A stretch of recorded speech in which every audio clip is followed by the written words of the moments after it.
We're here in the city of Doral. Now, it's a good representation of current trends in Hispanic voters. And those voting blocks could decide the presidential election and many down-ballot races. But you hear this all the time. Hispanic voters are complicated in South Florida. It's easy for political campaigns to make mistakes. But why is that? We're going to take a deep dive in that topic, and there are three things I want you to know. One, Hispanic voters are diverse, they're hard to measure, and they're changing. This is important because the state of Florida is decided in the margins. That simply means every vote matters.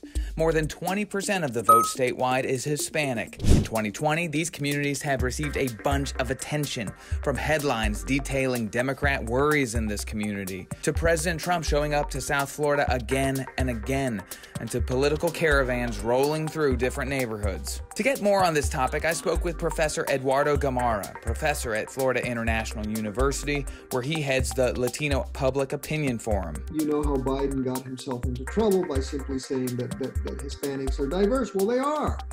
You're absolutely correct. Let's take a look at the first topic. The Hispanic vote is hard to measure, and one driver of that is diversity. If you ask 100 Cuban Americans their political opinion, it will be much different from 100 Puerto Ricans. Also, Gamarra says, the size of different Spanish-speaking communities is different from their voting strength.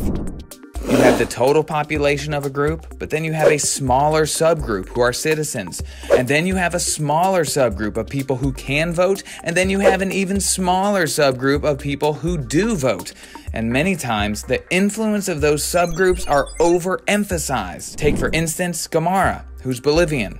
You know, I hang out with Bolivians, right? So therefore, wow, they're just, hey, everybody's here, right? Mm-hmm. And so that phenomenon, right, is really very important. We always have a tendency, from whatever our communities are, to exaggerate our size. Then, and maybe the main driver of the political questions within the Hispanic community, is people don't ask for enough information. For Gamarra, that question is national origin. Most pollsters and even the paperwork to register to vote doesn't ask national origin. They just ask American Indian, Asian, Black, Hispanic, white, multiracial, or other. That makes it hard to measure the political strength of Hispanic subgroups. But right now, it's a wild guess. Gamarra estimates the largest group of voters are Puerto Ricans and Cuban Americans, followed by Central Americans, Mexicans, and Colombians. After Colombians, that's where the guessing game is really important, because then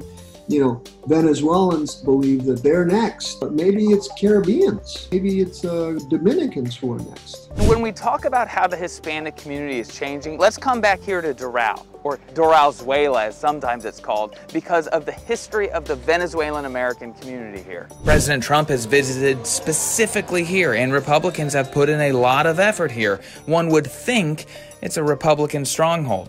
But let's look at how it really is. Doral is a city of 65,000 people according to the census. County voting data shows there are 29,000 voters in Doral. Then 6,700 are registered Republican. 8,600 are Democrats. The biggest group, 1,500, are no party affiliation. Many of them are new to voting and haven't yet picked a side. Gamarra says while Doralzuela has a large Venezuelan community, there are only 6,000 Venezuelan American votes here. There may only be 6,000 voters with Venezuelans in Doral, but my God, did they spend a lot on that. What used to be smaller, more intense communities are now spread out throughout South Florida. Little Havana is no longer only Cuban American.